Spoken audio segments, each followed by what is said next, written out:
You're listening to the Quint's podcast.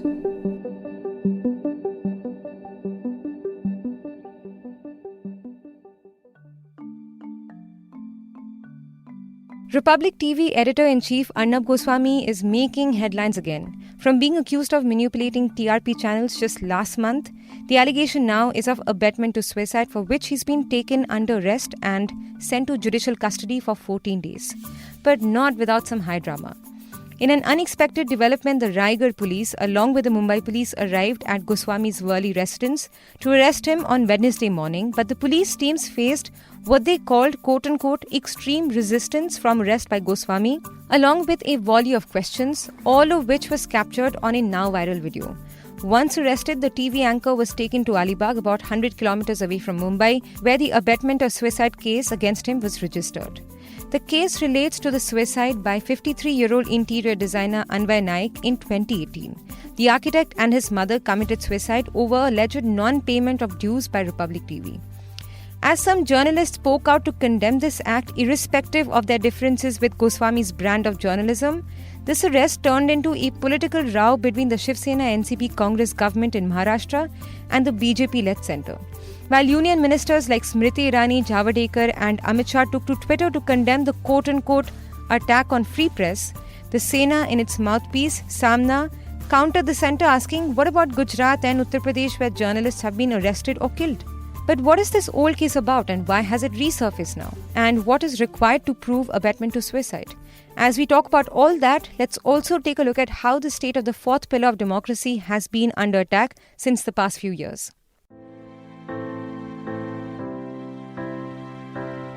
You're tuned in to The Big Story, the podcast where we dissect the headline-making news for you. And I'm your host, Shalpuri. 2 years ago, the Alibaug police had filed a case in connection to the incident of Naik and his mother's death.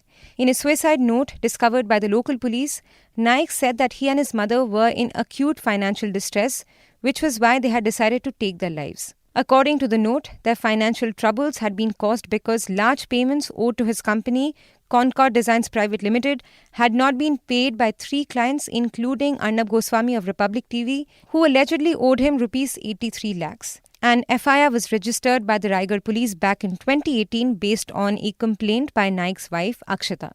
According to a report on The Hindu, she had explained that the Republic TV office in the Bombay Dyeing compound in Mumbai had been put together by her husband, but that Goswami had refused to pay the contracted amount to him after he had done the work. But in April 2019, and this was during BJP leader Devendra Fadnavis's rule in Maharashtra, the Raigad police filed for closure of the case, reportedly saying that they had not found sufficient evidence to proceed against the accused named in the suicide note. A judicial magistrate accepted the police's summary report on 16 April 2019, and that was that. So how has it resurfaced now all of a sudden? In May 2020, Maharashtra Home Minister Anil Deshmukh announced a fresh CID investigation into the case after Naik's family approached the state government and complained that the Alibaug police had not investigated the quote-unquote non-payment of dues from Arnab Goswami's Republic TV. And that's how the case got reopened. But in their defense, Republic TV claimed that all the relevant dues amounting to 90% of the total value of the contract had been paid. The channel also said that it had made attempts to make a full and final settlement with Naik's wife Akshata and daughter Anya, but had not received a response from them. While Goswami filed a habeas corpus petition before the Bombay High Court challenging his quote-unquote illegal arrest and quote-unquote wrong detention, the High Court refused to grant interim relief on 5th November, saying that they can't pass the order without hearing the complainant and the state. The court will now hear the plea on 6th November. But while we wait for the legal developments, the Quint's legal editor, Vakasha Sachdev, talks about what is needed to prove the charge of abetment. Now, this is where we have now look at what exactly is this charge of abetment of suicide. This comes in Section 306 of the Indian Penal Code, which talks about instigation or conspiracy or the aiding of a particular crime. And abetment of suicide is where you're sort of doing that to sort of instigate someone to take their own life. Now, this isn't just as simple as it may sound, like just anything cannot count as abetment of suicide. If we look at the Supreme Court's jurisprudence, there is a landmark judgment from 2011 which sort of sets out what is required to prove a charge of abetment of suicide. And I'm going to read out what it says there.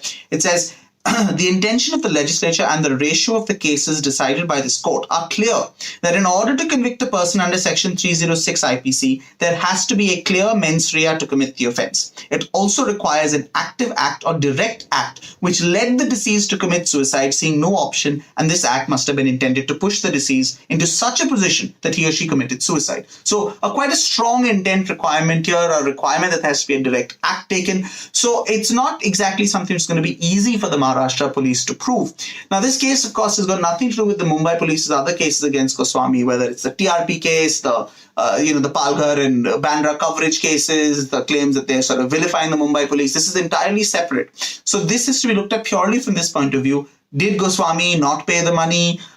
When he didn't pay the money, was he? If it's proven that he didn't pay the money, did he know what was going to happen to Anvay Naik, the kind of trouble he was going to be in? And even if that is proven, going by this very strict standard, it may turn out that he's not going to be found. There isn't a successful case to be made for abetment of suicide. There are some more recent cases of the Supreme Court. So this one which we talked about was the Madan Mohan case from 2011. There are some more recent cases which have looked at a slightly more diluted standard. But that's something which we'll have to see what the courts decide to adopt here. We'll have to see what kind of evidence comes out. And that all is going to require the investigation to go forward. Now, as we know, Goswami has already been embroiled in a row with Maharashtra authorities and the Mumbai police over a number of issues like the fake TRP rating case against Republic TV, the Palghar lynching coverage case, or the shows targeting the Mumbai police's investigation on the Sushant Singh Rajput case. And like all these cases, this one too took political undertones, with the centre and the Maharashtra government themselves getting involved in a war of words. Soon after Goswami's arrest, several union ministers spoke up in his defense, likening his arrest to the days of emergency. And I'll read out some tweets.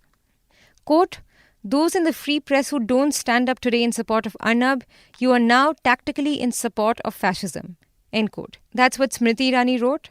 And Amit Shah said, quote, "Congress and its allies have shamed democracy once again." End quote. Prakash Javadekar tweeted saying, quote, "We condemn the attack on press freedom in Maharashtra. This is not the way to treat the press." End quote. But in its mouthpiece Samna, Shiv Sena hit back at Mr. Shah, saying that those who are claiming this as an attack on journalism are in fact trying to attack the fourth pillar of democracy themselves. And this is a line from the editorial. Quote, "Many journalists have been arrested in Gujarat for writing against the government. In Uttar Pradesh, several journalists were killed. Nobody was reminded of emergency then." End quote. But while the Maharashtra government and the centre have been engaged in whataboutery, the case has left journalists and other citizens divided on whether to support Mr. Goswami or not, and there's not just one opinion on this. While some are calling his arrest an outright wrong act done by the Maharashtra police, some others are clarifying that they don't condone Arnab's style of journalism, but this does count as an attack on free press. Then there are also others who believe that Goswami is really just getting a taste of his own medicine. But since the centre suddenly seems to be concerned with a quote-unquote attack on free press, a lot of journalists were also quick to point out the government's hypocrisy in all of it.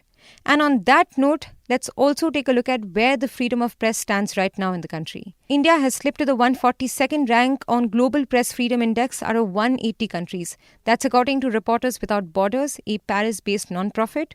But why is it slipping? According to the report's own observations, and I'm quoting a line, quote, "There have been constant press freedom violations, including police violence against journalists, ambushes by political activists, and reprisals instigated by criminal groups or corrupt local officials. Ever since the general elections in the spring of 2019 won overwhelmingly by Prime Minister Narendra Modi's Bharatiya Janata Party, pressure on the media to toe the Hindu nationalist government's line has increased." End quote. It also notes that criminal prosecution of journalists under Section 124A of the IPC, under which sedition is punishable by life imprisonment, has also increased. And there are enough reports from just this year where journalists have been arrested. Only last month, Siddiqui Kappan, a reporter with a Malayalam news portal, was arrested by the UP police on 5th October while he was on his way to report on the Hathras gang rape of a Dalit woman. Another journalist working with the Caravan was also allegedly attacked by the police in Delhi while reporting on a rape case. And then there's also Kishore Chandra Wangkhem, a journalist from Manipur who was arrested in October this year on charges of sedition for responding to a viral social media post made by a BJP politician's spouse. In April of 2020, the Jammu and Kashmir police booked Kashmiri journalists Masrat Zehra and Pirzada Ashik under the dreaded UAPA laws. Not to mention, the state's prolonged communication blackout in Kashmir also affected journalism among other professions. The list of arrests and FIRs against journalists can go on and on and on, but there are also attacks on the lives of journalists. According to the study titled Getting Away with Murder, between 2014 to 2019, there have been 200 serious attacks on journalists in the country and 40 killings. And of this, the report says, quote, 21 have been confirmed as related to their journalism, end quote. While between 2010 to 2014, there were at least 3 convictions in such cases, since 2014, there has not been a single conviction. So how long will it take for the government to take note of these cases? If you like listening to this episode, please subscribe to the Big Story playlist for episodic updates. We're live on Apple, Google Podcast, Spotify, JioSaavn, and most of the other popular podcast streaming platforms. For other podcasts, please log on to the Quint website and check out the podcast section. For any feedback, shoot an email to podcasts@thequint.com.